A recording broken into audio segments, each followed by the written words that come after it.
কোরআন তেলাওয়াত করে না। মুসলমান কোরআন ছেড়ে দিয়েছে মানে কোরআনের অর্থ বুঝে না, কোরআন ছেড়ে দিয়েছে মানে কোরআনের উপরে আমল করে না।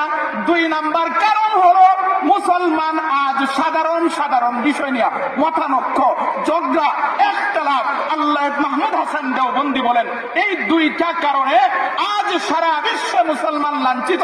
তিনি বলেন আজও যদি সারা বিশ্বের মুসলমান কোরআনকে আঁকড়িয়ে ধরে কোরআনের উপরে আমল করে কোরআনের অর্থ বুঝে সব ইখতিলাফ মতানক্য বাদ দিয়ে সব মুসলমান এক প্ল্যাটফর্মে আসে, তাহলে সারা পৃথিবী মুসলমানরাই শাসন করে।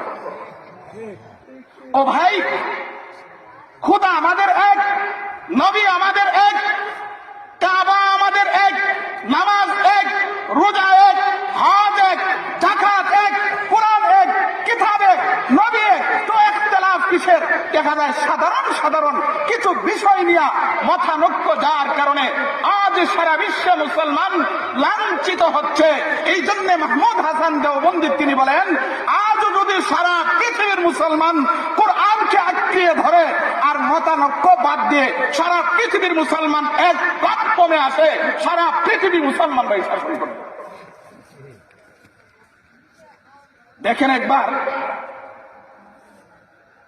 হযরত মুআবিয়া রাদিয়াল্লাহু তাআলা আনহু এবং আলী রাদিয়াল্লাহু তাআলা আনহুর মধ্যে একটা মাসালা নিয়ে বিচার বিভাগ নিয়ে মতানৈক্য হয়েছিল, ঝগড়াও না। ওই সময় রোমের খ্রিস্টান রাজা হযরত মুআবিয়ার কাছে চিঠি পাঠাইছে, হে মুআবিয়া, আমি শুনছি তোমার নাকি আলীর সাথে দ্বন্দ্ব হয়েছে, আমি তোমারে অস্ত্র দিয়া, টাকা দিয়া, সেনাবাহিনী দিয়া সহযোগিতা করব, আলীর সাথে লাগো।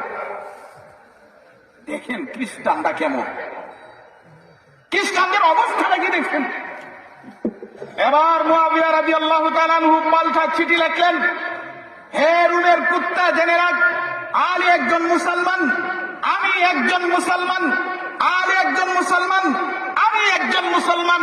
আমাদের ভিতরে, মুসলমানের ভিতরে সাধারণ কোন বিষয় নিয়ে মতানৈক্য থাকতে পারে, ইখতিলাফ থাকতে পারে, কিন্তু তুই জানিয়া রাখ আলীর বিরুদ্ধে আমার পক্ষে হয়ে যদি আলীর বিরুদ্ধে তুই অস্ত্র পাঠাস, সেনাবাহিনী পাঠাস, তোর বিরুদ্ধে সর্বপ্রথম আলীর পক্ষ হয়ে যে তোর বাড়িটা উঠবে সেটা হবে আমি মুআবিয়া।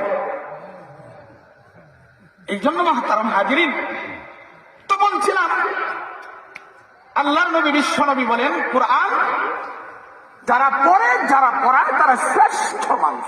আরেক হাদিসে নবী কি বলেন? আল্লাহর নবী বিশ্ব নবী আরেক হাদিসে বলেন এই দুনিয়াতে কিছু মানুষ আছে